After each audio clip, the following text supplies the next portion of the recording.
Welcome to the Changing the Perception of Sales podcast, and today I'm delighted to share that we are joined by Adam Graham. Adam, thank you for joining us today. Thank you, Carl. Looking forward to it.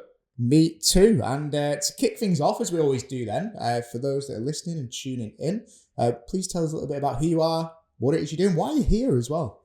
Yeah, so I run a business development consultancy called Grey Matters, and as part of that community of salespeople called BD Matters.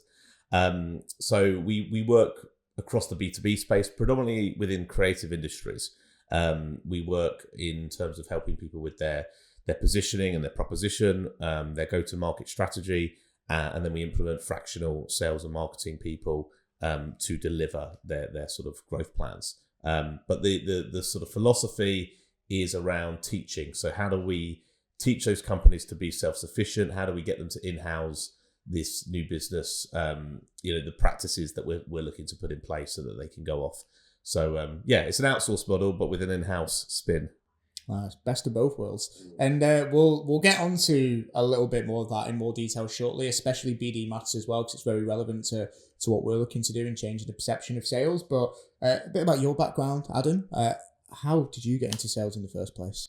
Yeah, so I sort of finished university at Leeds with a degree in graphic design, actually, and came back down to London, was looking at what to do. I didn't particularly have an incredible book because I enjoyed my time at uni and I didn't work that hard, to be honest. Like, I got through with a 2-2, and graphic design jobs were offering very little money at that time, and I looked at a recruitment job, and that was offering significantly more. When you come out of university, you've got big debts to pay.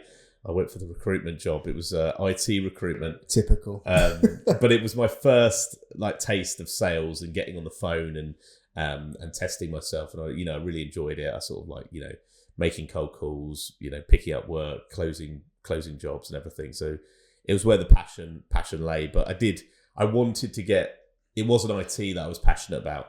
And I wanted to get back into the creative industries, the advertising world and the marketing world, which is what I always loved and studied.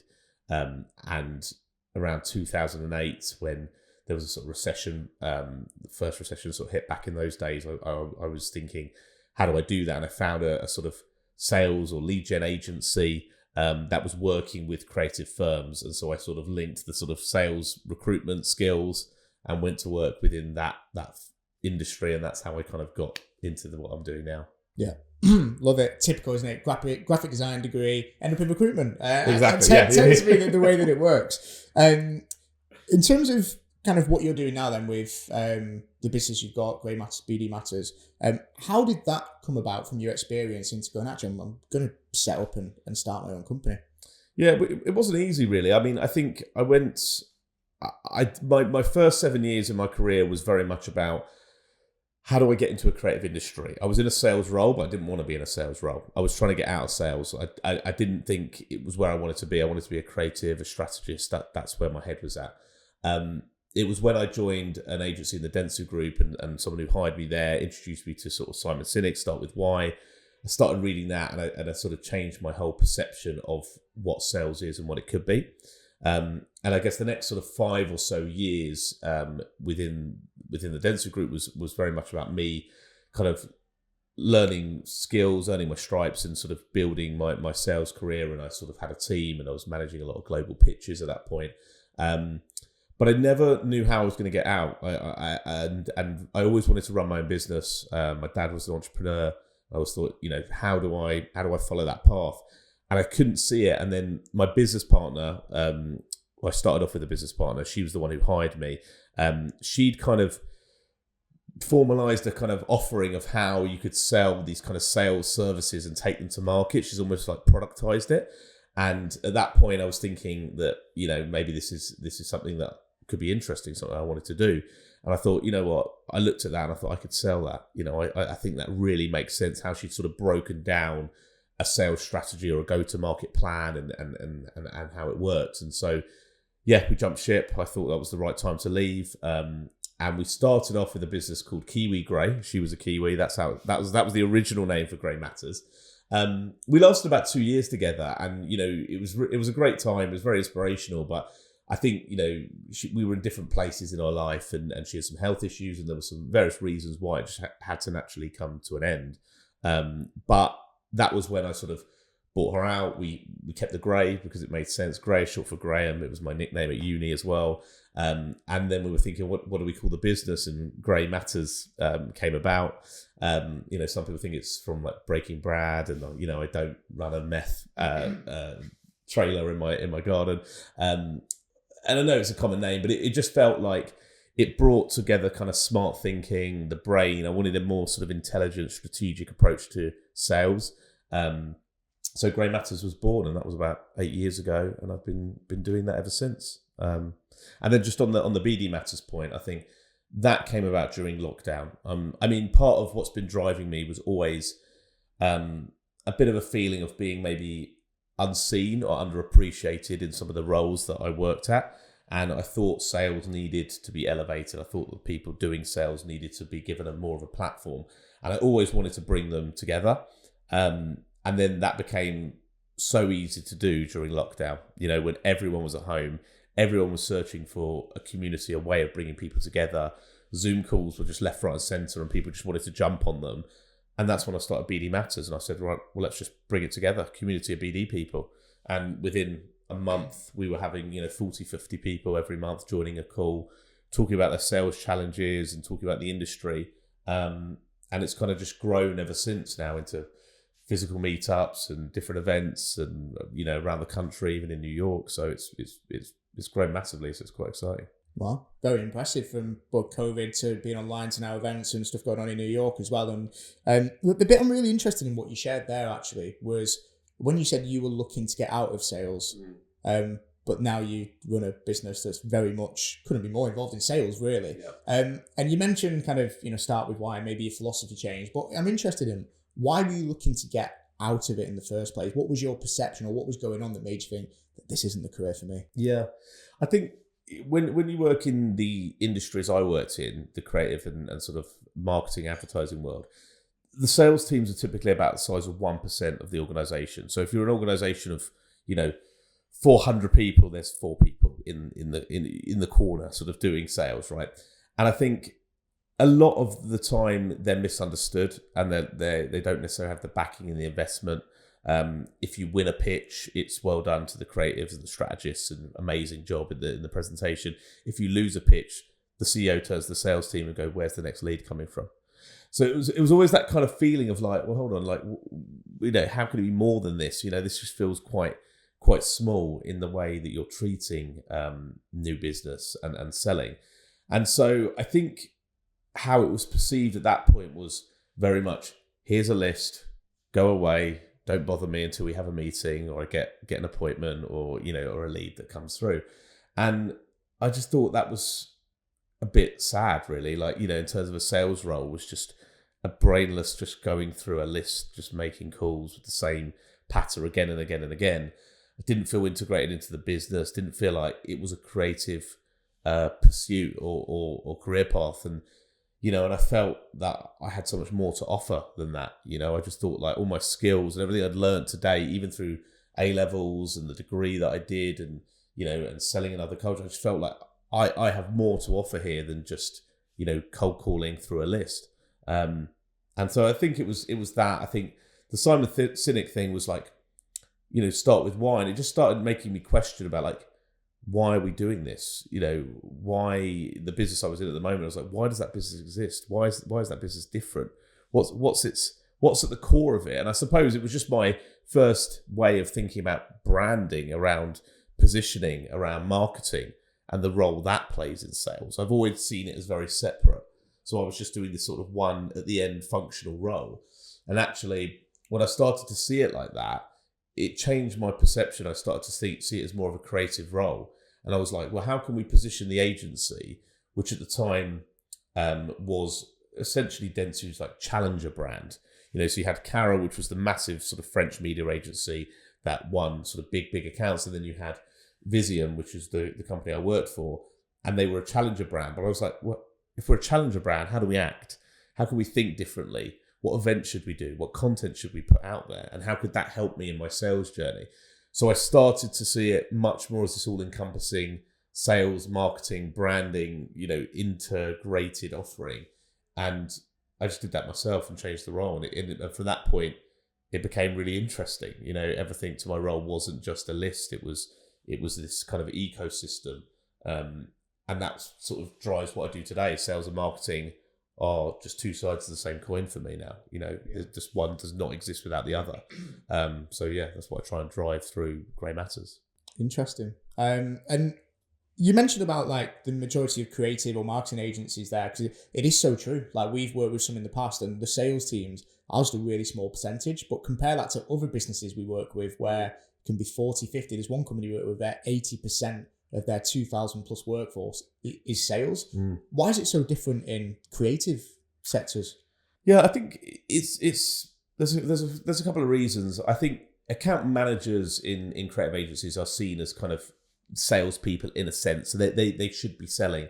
Their job is more client growth, client retention, and upselling, cross-selling if they can. But a lot of them aren't commercially minded in that, and a lot of agencies struggle to sort of embed those skills and embed that philosophy. So that's kind of one reason, thinking that you've got more salespeople than you actually do. There can be lots of other reasons, like, which come back to maybe ego or ignorance, naivety. And that's because if you're a creative business and you think your work is the greatest work that ever lived, your mindset is that prospects will come to you. All we have to do is win awards, put out some PR, and we're so fantastic that we will get the leads. The reality is it's just not true, because it's such a heavily saturated market and there's so many other brilliant agencies out there that could do just as good a job. So you have to hunt, like any other agency industry. You have to get out there.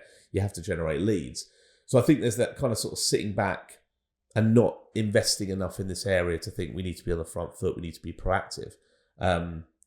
So yeah, they can rely a lot on inbound leads and fall short. You've seen that within the WPP group, who are making, huge redundancies and cutbacks, because they don't have a sort of proactive entrepreneurial mindset to selling. They rely on inbound, they rely on intermediaries, they rely on being seen in some of the big publications, and that's how they generate their leads. But it's not enough, and you're seeing that now, and they're suffering as a result of it.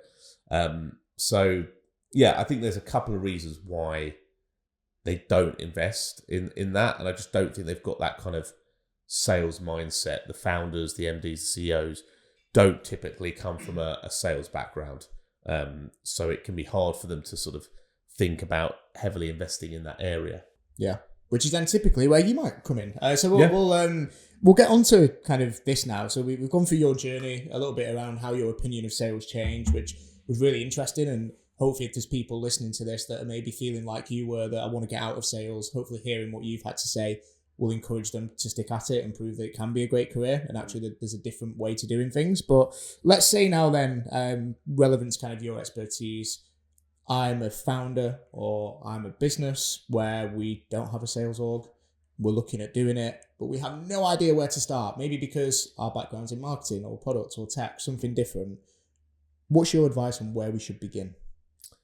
Yeah, I think it's really difficult to make that first step, and I see a lot of mistakes get made, in terms of hiring too soon, hiring the wrong types of people, or appointing a sales agency and having unrealistic expectations and not giving them the support they need. I think the key place to answer your question is your proposition, and thinking about your value and what you're taking to market basically, and why people want that. And I think you might know that and you might believe that, but it might be in your head. It might not be written down on paper, and it might not be as clearly articulated as you need it to be on your website or through sort of cold channels and things like that. So I think you need to stress test that. I think you need to sort of get your proposition down and really think about, who your ICP is, what their pain points are, what value you bring to their lives and to their market, what makes you distinct. So it's a whole piece of sort of introspection, maybe some competitor analysis, SWOT analysis, those type of things. But you have to bring in external advice. You have to test it on clients, prospects, recommenders, competitors, whoever. You have to sort of keep testing it and refining it to sort of really land on where your value is, because it's possibly not what you think it is. That's what I'd say to a founder. They think their value is X, but if you ask your clients, why do you work with us? And what's the reason you appointed us? And why do you continue to work with us? They might actually get a different reason. And it's that which they might then need to feed back into the original positioning that would give them a different perspective on their value. So yeah, I think everything stems, from that point. And then from that, it's about building the sort of go-to-market strategy, the plan that sits that. If that's your message, how are you going to land that? Now, most people have access to the same channels, right? We all know what they are in the B2B world. So I think your job is to then think creatively about how you use those channels to be different, right? And to get your message out there. And that's plan. And then there's a whole piece around the operational side, the revenue operations side of that. It's like, okay, you've got your message, you've got your plan, but a plan will fall over unless it's got some rigor to it. And that's your people, your processes, your systems, everything in place. And we can talk more about that, but it's about having those really, strict ways of measuring, tracking, and continually improving those. Otherwise you won't be consistent and you won't actually execute on what you've set out to do. Yeah. Okay. So what I got from that was it's all about the positioning. So think about who you're targeting, why you're targeting them. Then it's the message and actually how you physically deliver that message and what channels you utilize. And then it's maybe the tools and processes to actually be able to execute it properly. Let's go into the positioning in a bit more detail. And you mentioned around being distinct and maybe the differences. We get asked all the time, and I'm sure salespeople get asked all the time on cold calls. They always get asked, what is it that makes you different? And it's something that comes up all of the time. What's your advice on business owners or companies on articulating what it is that makes them stand out? Because sometimes there's not that much. Yeah, I think it's a challenging journey for founders and business owners to go on, right? It's not easy. Ultimately, it is a choice at the end of the day, right? You get to choose how you position yourself, right? And so I think it's not a case of, you can look across the market and you can think about, different sort of horizontal and vertical ways of positioning yourself. But I think you've got to make a decision and stick to it, stick to a niche or stick to something that really feels right for you.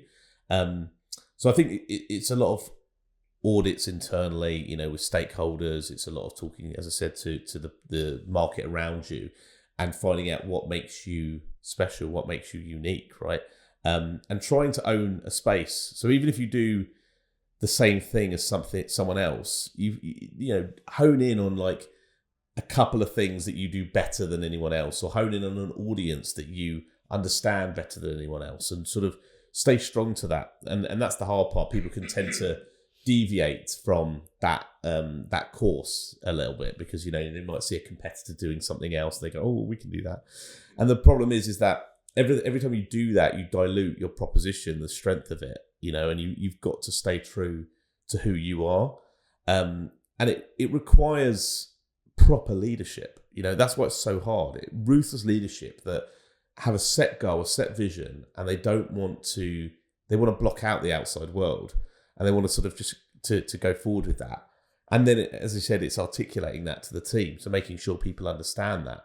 And so when you're going through that process, I think it's important to take your team with you and get their perspective and bring them into, incarnations of that positioning early, because there's nothing worse than sort of like, the board goes away, leadership team goes away, and they go to some retreat and they go, oh, we've got it, we've landed it, right?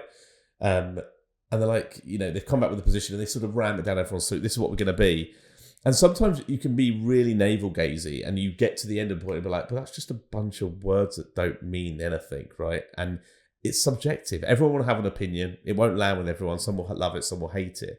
But I think your job is to work with your sales team or your entire company and make sure they understand what that vision, what that mission, what that proposition means to them, so they can articulate it. So yeah, on the surface, it might seem you're the same as somebody else, but like deeper down, if someone can really articulate their positioning, then it can add clarity to it. Yeah. If that makes sense. So no, it does make sense. And I think one thing I want to get into is maybe a little bit practical here, but maybe use where you worked as an example at the agency a while back when you talked about being a challenger. What was the thing that was your proposition at that point, like the key differentiator at that time? So it sounded like you had a big player you were frequently up against. Yeah, I think it was, as I say, it was that challenger mindset and being a bit of a wild card in who we were going up against, right? But not shying away from that and thinking that, oh, that means that we're sort of, never going to win anything and we're, on the sidelines here. It was actually embracing it. So then you think about, well, what can a challenger do? It can, be a bit more of a maverick, can be a bit bolder with its creative, can think outlandishly. How would it act? How would it act differently to a bigger corporation? It meant we could be more agile.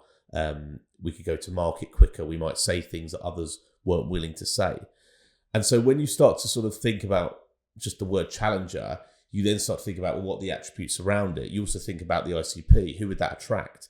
What sort of other businesses that might be looking to also be challengers in their industry, looking to sort of be bolder, quicker, braver.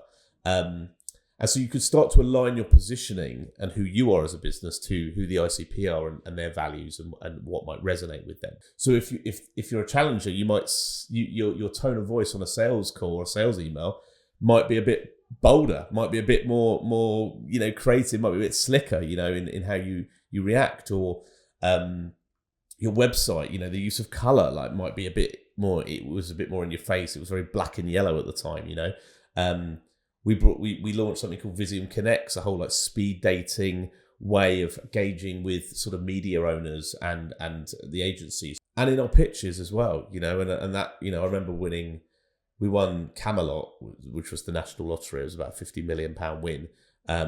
We were 7th when we entered that against the other media agencies. We were a complete wild card. And we won it because we looked at the woman who had come over to be the CMO of Camelot had come from O2.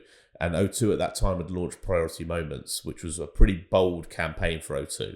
They'd taken over the Millennium Dome in London. It was all, and she was the driving force behind that. And we looked at her and we thought, she's come to O2. She's come from O2 to Camelot, not just to, tick a box. She wants to do something bold here. She wants to think brave.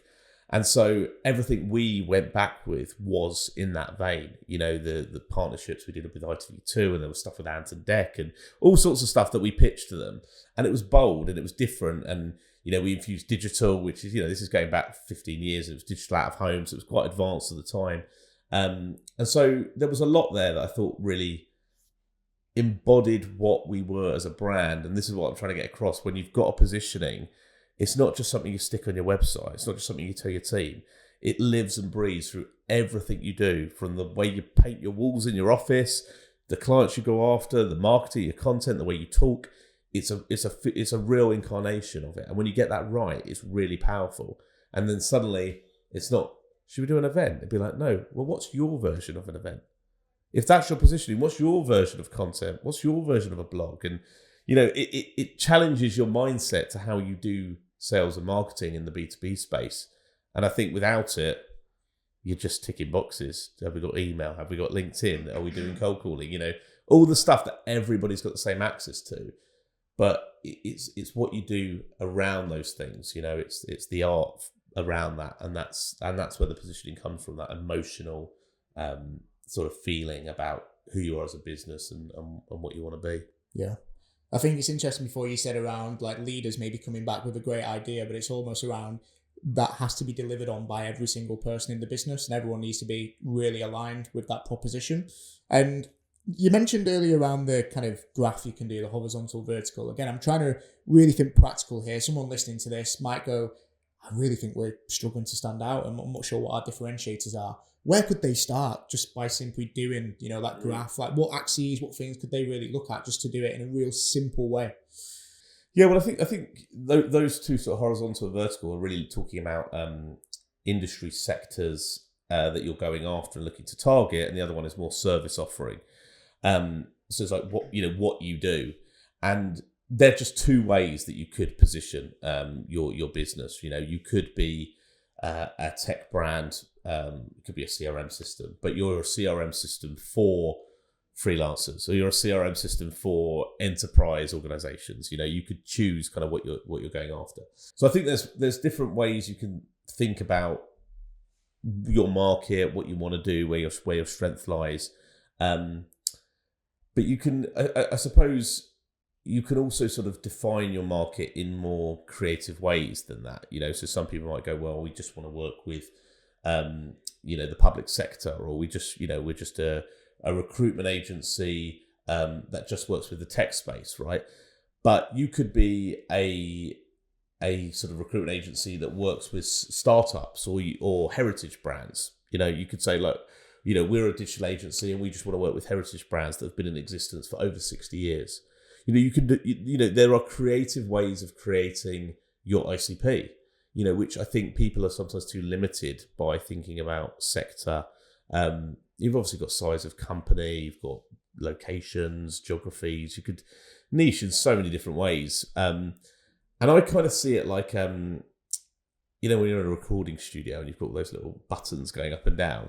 Imagine like everything I'm talking about is a different lever that you could put up and down, and you can put it as high up as you want or as low down, and you can create a complete blend across what you're looking to do. And that's what I say, it's your choice. You get to choose. You get to go, okay, we're going to be CRM system, but we're going to be known for startups, and we're going to really focus in on freelancers, but we're going to sort of do it mainly around the southeast of the UK, and we're going to, you get to pull every different lever, and if you get that blend right, you create a kind of market of one. You kind of define your goalposts, and you own that market because you start to understand that audience better than anybody else. It could be around pain points as well. That's another one that people tend to, could niche in on. You could think about one particular pain point that you're looking to solve, and that could be all you're known for. And eventually your positioning will just resonate deeply with that ICP that you've chosen, and that you will beat your competitors. You will stand out ahead of them because you've understood them in a deeper way than anyone else who's going for more of a generalist positioning. So yeah, that's kind of how I see it in my head about different levers, different decisions you make in terms of how you move forward, and that can change over time, and that's fine too. I think positioning there are certain things I think should never change. There are certain things I think will always change. So you've kind of got to design that and play with it, but don't change everything all the time, because then you just won't ever build up momentum or consistency. Yeah, got it. And we've got the proposition now then. So we've, in our hypothetical business, we know what makes us different. We know who we're targeting. We've really niched down in particular areas, whatever that may be. Now we need to make sure that we actually get that across in our messaging. Now, you mentioned it earlier, particularly with the Challenger example, like it could be the way the salespeople actually come across on the phone. But just to go into that in a bit more detail, and we've got the proposition, how do we go about then actually communicating that, whether that be how it's delivered or in terms of which channels we look to utilize? Yeah, well, I think the first part is the internal audience, which people forget. So how do you take your staff and pit team on a journey with you, so they believe in it, they embrace it, they can be brand ambassadors of the business. So I think that's the first place to start. And then, you want to roll that out on your website. Copywriting's so important. Something I probably underutilized early on in my career, but really brilliant copywriters that can articulate your positioning in a way that people just get it straight away and really lands. And then you do want to think about the different channels, how that plays out, because I've seen people like, fantastic strap lines. The copywriter might do a great job on the homepage. You say that on an email or on a cold call, you're getting laughed out the room. So you've got to really think about how that lands in a sometimes more pragmatic way, I suppose, and a bit harder hitting. When you're trying to sell it on a sales sort of one-to-one, certainly in a cold channel. And then on a marketing level, you might sort of, like we talked about with the events, with the content, I'd like to think that positioning, if done well, it should give you a creative license to do things differently. And if it doesn't, I would argue that your positioning, you need to go back a few steps. Because if you don't instantly get a sort of buzz off that positioning when it's written down and think, oh, we could do that, then I'd say, you've probably not got something that is inspiring enough, that is intriguing enough, right? It should instantly spark ideas. And that's where you get to be a bit more creative with it, through marketing channels and stuff. Cool. So we're coming to the end of the kind of bit around the 3 steps, really. Got the proposition, the messaging and kind of the channels we utilize, and then you talked about systems and processes. Hypothetically, I'm a business owner, Adam. I don't want to spend my money. I think we can do it all ourselves. We don't want to spend money on CRM or whatever it may be. What would your case be in terms of influencing us actually know you do need the right systems and processes in place, and what could they potentially look like? Yeah, I think it's, the plan is so important. I think you start with your kind of sales funnel, to think about, well, what's your objective, right? How many leads do you need to bring in to hit that objective? Looking at your conversion rates, looking at where those leads are going to come from, building out your channel plan. But it all falls down if you haven't got the systems and the processes in place. And we see this all the time. We talk about the mindset around new business, right? And how important it is to be always proactive, always on top, always thinking about where's the next lead coming from. And this is where a lot of founders get distracted. They might win a piece of work and then they get pulled into it, right? Because maybe they haven't got the team, or maybe they're just really passionate about the work and they want to do a good job, and then no one's looking at the pipeline further down the road and where that's coming from. And by the time they do, it's too late. So it's really trying to have that kind of always on mindset. I always talk about like cleaning your teeth type of mindset. You just do a little bit every day and they take care of themselves. You wouldn't like not clean your teeth for 6 months and go, shit, I've got black teeth, I need to scrub these bad boys. So that's how I liken it to the CRM. A little bit every day. It's that hygiene factor, keeping on top of things. And so the CRM for me is like the number one.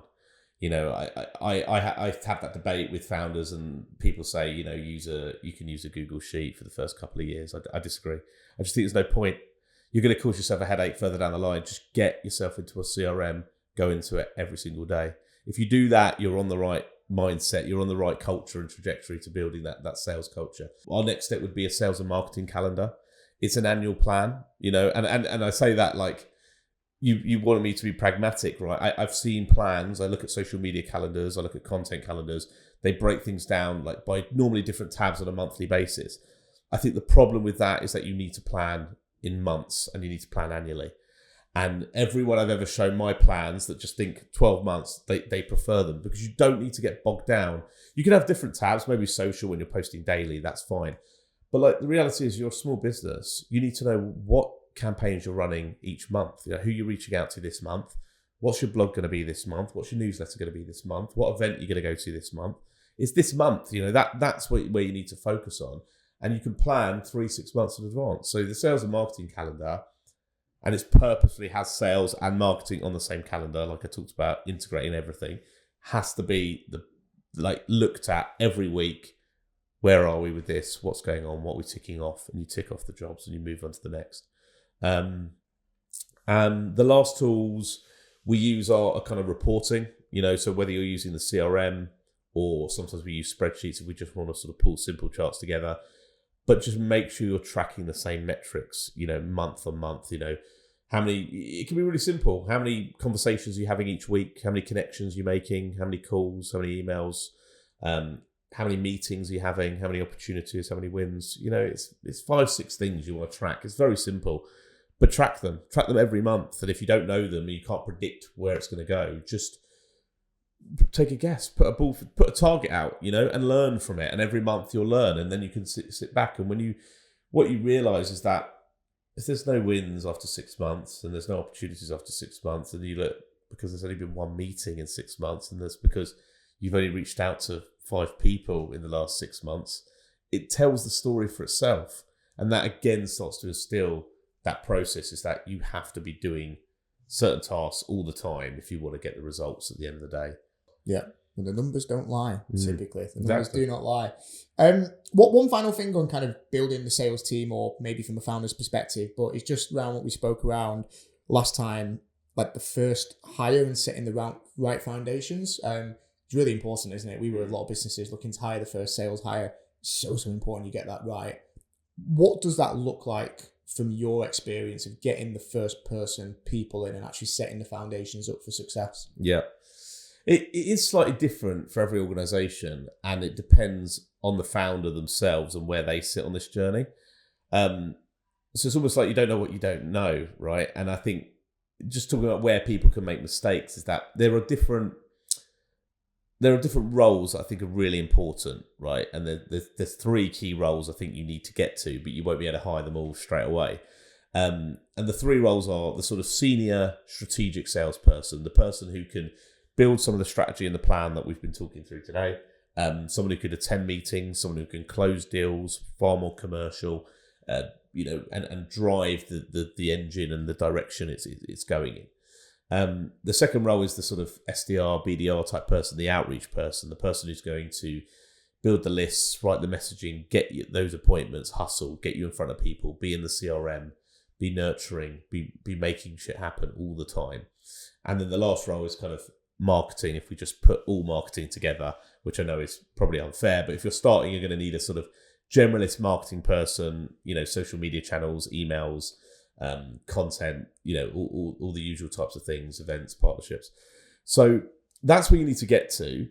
Now, the problem is if you hire the sort of senior strategic guy and you go for the big money straight up, you get the wingman and you get someone who can really help you close deals, but that person might not want to pick up the phone. They might not want to make the cold calls. They might not want to do the lead gen because they've done it their whole lives and they're thinking, no, someone more junior can do that.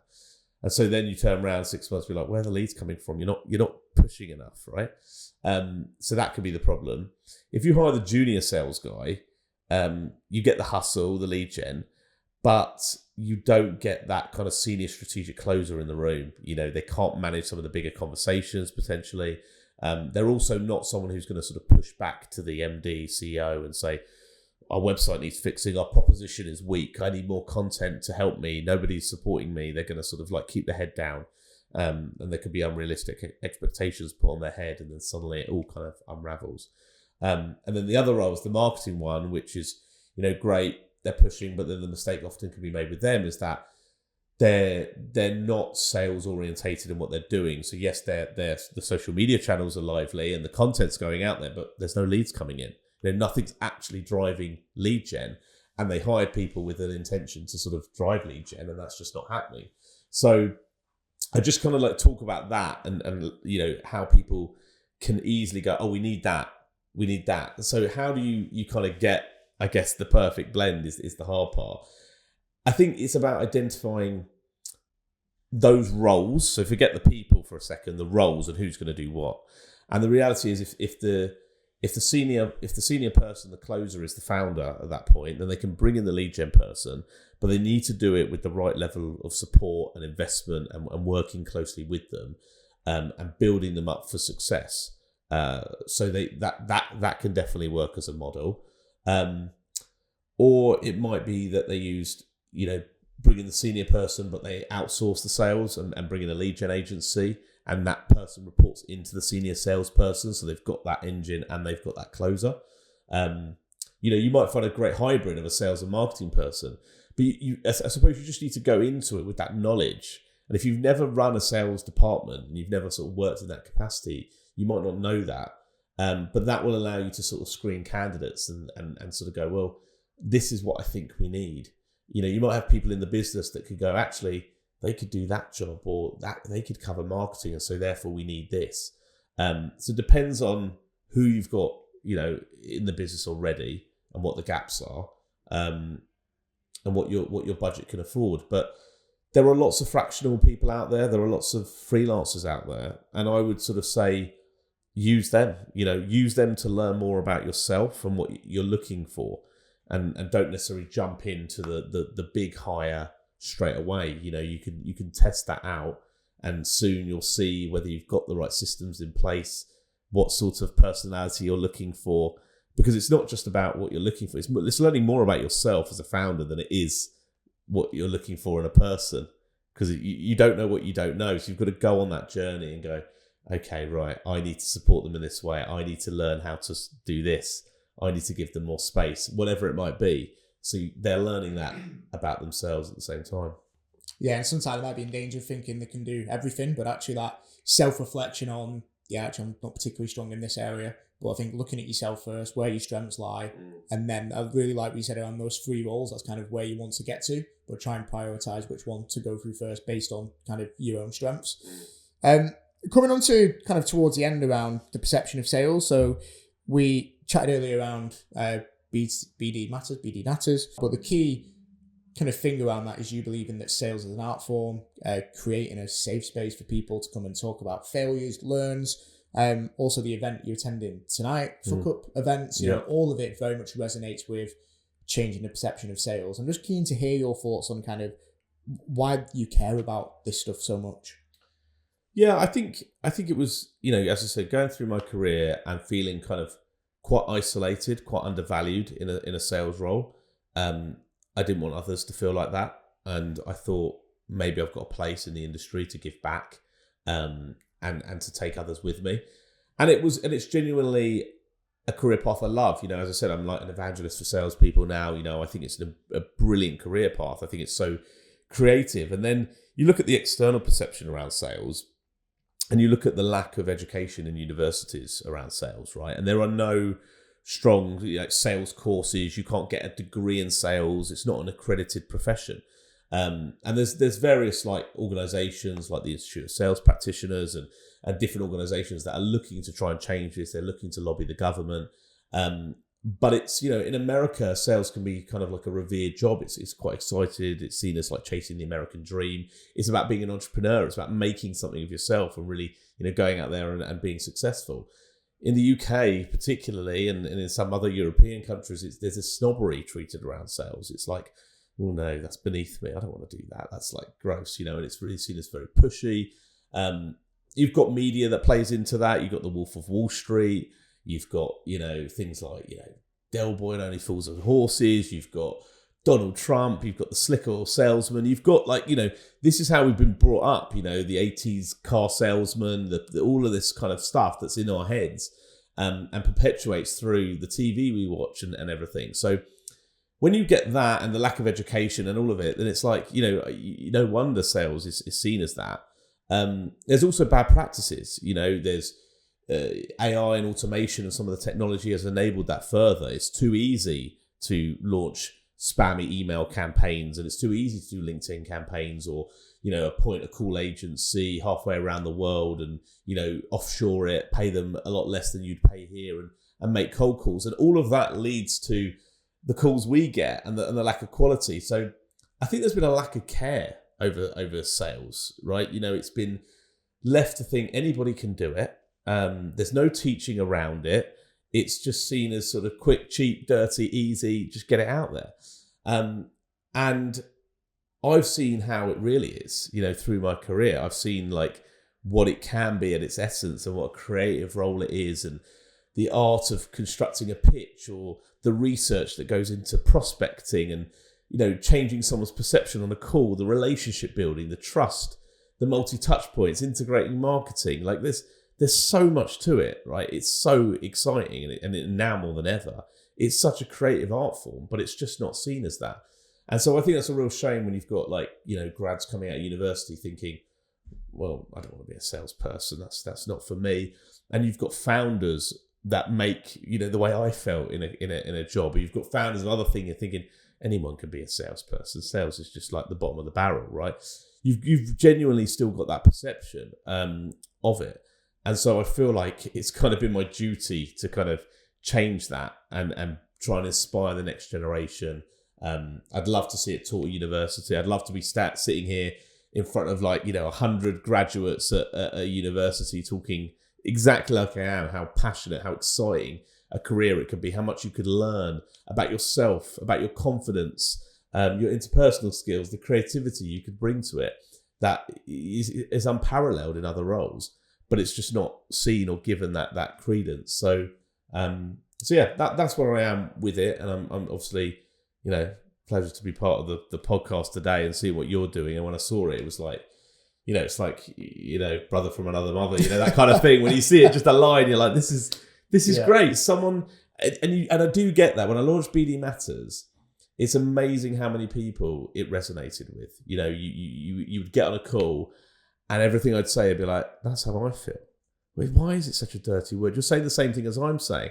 And I was like, we all feel like we're all hidden. You know, we all feel the same way in different industries, in different places all around the UK, feeling the same thing. And there's all people like you and me and the ISP fighting for the same cause. And that's what BD Matters, I thought, would be. You know, like, let's bring it all together. Let's have a collective voice. And together, we can lobby government. We can change perception in an industry. We can change university, you know, curriculums, and we can actually make a difference and leave a legacy. So that's the dream. Brilliant. Well, that is a dream that I would like to be certainly a part of as well. Yeah. But love everything you said there, and certainly the passion came across. With BD Matters, anyone listening to this, if they were to get involved, maybe attend the events, where would they need to go? Yeah, so we've got the website bdmatters.co. We are sort of bringing it into the Grey Matters brand, so it'll be sort of a landing page within the Grey Matters website. But you can sign up to that. We have different membership levels, starting from just joining our online meetups to masterclasses and mentoring. So you can do that. You can come along to a meetup for free. You can come along to a masterclass for free. You know, for me, it's really about, do you get value out of this thing, and do you want to be a part of this mission and this journey? And for me, it's not about the money. It barely makes a profit, I tell you. If we could bring in some great sponsors, which we're looking to do at the moment, I think then we can add more value and add more quality to some of the things we're doing. But for me, it's about giving back. It's for the people. But yeah, if you come on the website, check out the next masterclass, or drop me an email, and I'll invite you along to the next one. And yeah, see what you think. And if it's for you, then join the community. Brilliant. Adam, thank you very much. It's been an absolute pleasure. Thank you for being a guest on the podcast. No, appreciate it. We'll really. catch up again soon.